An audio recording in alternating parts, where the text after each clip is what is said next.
प्रभु यीशु मसीह में आप सभी को नमस्कार। आज हम देखेंगे कि गीतों में वाद्य यंत्र का उपयोग कहाँ से हुआ, कब शुरू हुआ, इसका इतिहास हम देखेंगे। बहुत से धार्मिक समूह में अपने गाने के साथ साजों का इस्तेमाल करते हैं, बहुत जगह चर्चों में, है ना। यह इतना आम हो गया है कि इस पर कोई सवाल भी नहीं करता कि यह सही है या गलत है। परंतु शुरू से ऐसा नहीं था। केवल पिछली कुछ सदियों में ही साजों का इस्तेमाल इतना बढ़ गया और इस प्रकार कोई सवाल ही नहीं करता। नए नियम में हमें आराधना में केवल गाने को कहा गया है, क्योंकि आराधना में गाने के साजों का कोई उल्लेख नहीं है। गाने के साथ साजों का कोई उल्लेख नहीं है और ना ही कोई बजाया, है ना। हम वहाँ पे देखते ही नहीं है। संगीत दो प्रकार का होता है, एक कंठ संगीत और दूसरा वाद्य संगीत। आराधना में जो आत्मिक होने पर दिया जाना आवश्यक है, जबकि गाने के साजों को जोर हमारे ऊपर यानी सांसारिक है। वो जो साजों के ऊपर गाना वाला जो साज है, मतलब वाद्य संगीत जिसको बोलते हैं, बजा करके। पौलुस ने बजाने की आज्ञा तो दी है, पौलुस ने बजाने की आज्ञा तो दी है, पर इस पर जिस साज को बजाने की वह बात कर रहा है वह दिल का है, दिल की बात कर रहा है। कीर्तन, अपने अपने मन में भजन और कीर्तन करते रहो, यानी दिल के साज और स्वर का सुर और ताल यानी लय मिलाकर संगीत बनते हैं। कुलुस्सियों 3:17 मनुष्य को हर काम यीशु के नाम में यानी यीशु के अधिकार से करने की आज्ञा देता है। हम यीशु के अधिकार से कैसे गा सकते हैं? जब उस साज को जोड़ देते हैं जिसका हमें कोई अधिकार नहीं है। वचन साजों पर बिल्कुल खामोश है। मतलब साज यानी कि जो वाद्य यंत्र है या गाजा है, उसके ऊपर वचन खामोश है और उसे करने को बोलता भी नहीं है। इसलिए बहुत से लोग दावा करते हैं कि उन्हें गलत नहीं कहा गया, इसलिए उनका इस्तेमाल बिल्कुल स्वीकार करते हैं वो। परंतु खामोशी का मतलब अधिकार देना नहीं है। इब्रानियों की पुस्तक में हम इसके 2 उदाहरण देखते हैं। इसका मतलब यह नहीं है कि आपको बाजा बजाने के लिए बोल दिया गया है। कुछ लोग बोलते हैं कि बाजा जो कलीसिया में बजाया जाता है, ये मना कहाँ किया गया है, बताओ तो। अरे मना नहीं किया गया है तो बोला भी तो नहीं गया है, और जब खामोश है तो आप उसके आगे क्यों बढ़ रहे हैं? इब्रानियों 1 उसका 4 से 5 में लेखक स्वर्गदूतों पर मसीह के श्रेष्ठ होने का साबित करना चाहता है। ऐसा करने के लिए वह पूछता है कि स्वर्गदूत से परमेश्वर ने क्या कहा? तू मेरा पुत्र है। बेशक इसका अर्थ यह है कि स्वर्गदूत से नहीं, इसलिए मसीह स्वर्गदूतों से बढ़कर है। इब्रानियों 7 उसका 13 से 14 में भी इसी बात को यहाँ पे लिखा गया है। नई याजकाई की आवश्यकता को पक्का करना चाह रहा है। यीशु के लिए याजक होने के लिए एक नई व्यवस्था का आरंभ होना आवश्यक था, क्योंकि पुरानी व्यवस्था यहूदा के गोत्र में से किया याजक के आने के बारे में कुछ नहीं बताती है। इसके बजाय व्यवस्था में यह स्पष्ट किया गया है कि हर याजक लेवी के गोत्र ही का हो। अब लेवी के बारे में साफ साफ बताया गया है, लेकिन यहाँ पर बाइबल में नहीं बताया गया है कि यीशु मसीह याजक बन सकता है। लेकिन हमारा महायाजक तो यीशु मसीह है, वो तो यहूदा के गोत्र में से निकला।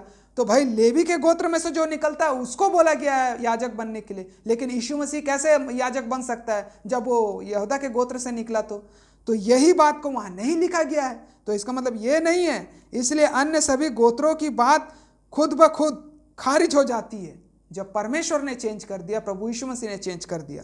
इस प्रकार मूसा की व्यवस्था के अनुसार मसीही याजक नहीं बन सकता था, क्योंकि वह लेवी के गोत्र में से नहीं था। यीशु मसीह याजक नहीं बन सकता था। इसी प्रकार केवल गाने की ही स्पष्ट अनुमति दी गई है, इसलिए संगीत की अन्य हर किसी किस्म को खारिज की गई है। बाजा गाजा को खारिज किया गया है। यहाँ पे पुराने नियम में दाऊद बजाता था भजन संहिता में, और भी बहुत सारे लोग बजाते थे, लेकिन यहाँ पर नया नियम यानी कि कलीसिया, और कलीसिया प्रभु यीशु मसीह का है। पुराना नियम जो था मूसा के व्यवस्था के अनुसार चल रहा था, लेकिन अब नया नियम जो है प्रभु यीशु मसीह के अनुसार चल रहा है, उसकी कलीसिया है। प्रभु यीशु मसीह का कोई भी यहाँ पे कोई शब्द नहीं है, कोई पवित्र आत्मा के द्वारा हमको गाइड नहीं किया गया है कि हम साजों का इस्तेमाल करें, यानी कि बाजा गाजा का इस्तेमाल करें गीत गाते समय।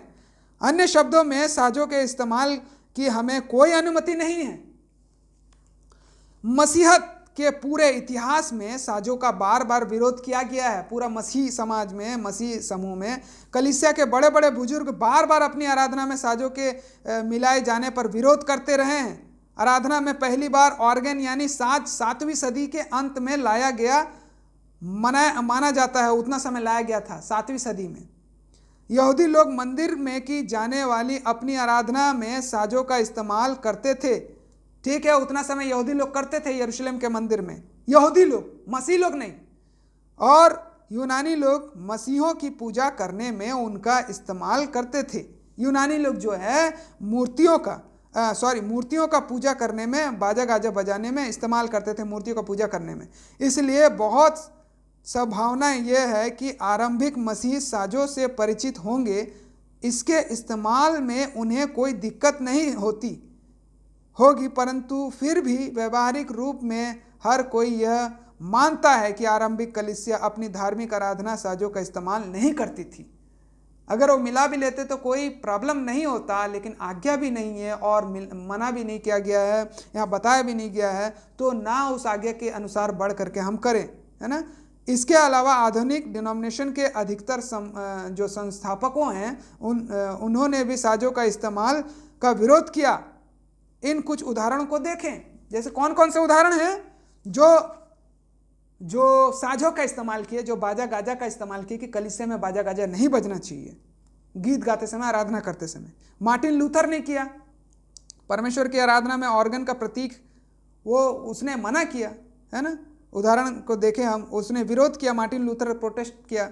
जॉन कैल्विन, यह धूप जलाने और मोमबत्ती जलाने या व्यवस्था की अन्य परछाइयों को बहाल करने से बढ़कर उपयुक्त नहीं है। रोमन कैथोलिक लोगों ने इसे यहूदियों से लिया है, यहूदियों का है ये। फिर जॉन वेल्सिन, मुझे हमारे जो चैपलों में ऑर्गन के इस्तेमाल से कोई आपत्ति नहीं है, शर्त यह है कि यह ना तो दिखाई दे और ना सुनाई दे। जॉन कैल्विन भी बोला और जॉन वेल्सिन भी बोला। अब जॉन नॉक्स ऑर्गन को सीटियों का डिब्बा कहते थे, उन्हें हटाने के लिए बोला गया था। हमारा उद्देश्य नए नियम की कलीसिया को बहाल करने का है, जो कि आराधना में गाने में साजों का इस्तेमाल नहीं करती है, इसका विरोध करती है। इसलिए यदि कोई केवल नए नियम का मसीही बनना चाह रहा है तो वह बिना साजों के ही आराधना करेगा। जो नया नियम का कलीसिया में मसीही बनना चाहता है, नया नियम के कलीसिया के अनुसार चलना चाहता है, जो पहले सदी की कलीसिया में बनना चाहता है, जो मत्ती 16:18 में लिखा कि तू पत्थर से और इस पत्थर पर मैं अपनी कलीसिया बनाऊंगा, जो यीशु मसीह के कलीसिया का सदस्य बनना चाहता है, वो साजों का इस्तेमाल नहीं करेगा। क्योंकि 12 प्रेरित साजों का इस्तेमाल नहीं किए, ना ही कोई कलीसिया किया, बल्कि रोमन कैथोलिक 7वीं सदी से स्टार्ट किए हैं। और ये चारों लोगों ने विरोध किया। क्या क्या चीज के लिए विरोध किया था? मार्टिन लूथर ने ऑर्गन के लिए विरोध किया था, जॉन कैल्विन ने मोमबत्ती के लिए और धूप जलाने के बारे में विरोध किया था, जॉन वेल्सिन ने ये ऑर्गन के इस्तेमाल के लिए मना किया था, और जॉन नॉक्स ने यह भी ऑर्गन को सीटियों का डब्बा बोलता था। तो ये सभी लोग विरोध किए, तो भी से किसी ने नहीं माना, और इनके मरने के बाद भी लोग चालू कर रहे हैं। लेकिन बाइबिल अभी भी विरोध करती है। तो बाइबिल के अनुसार हमें चलना है, और बाइबिल के अनुसार ही कलीसिया में गीतों का इस्तेमाल परमेश्वर के वचन के अनुसार ही करना है, ना कि बाजा गाजों के साथ। तो दोस्तों, आज के लिए इतना ही। परमेश्वर आपको इसी प्रकार से नए नए ज्ञान, नए नए शब्द बताते रहेगा। आप हमारे चैनल को सब्सक्राइब करें, लाइक करें, शेयर करें, कमेंट करें। तब तक के लिए हम आपसे अलविदा चाहते हैं। परमेश्वर आप सभी को आशीष दे। नमस्कार, गुड बाय।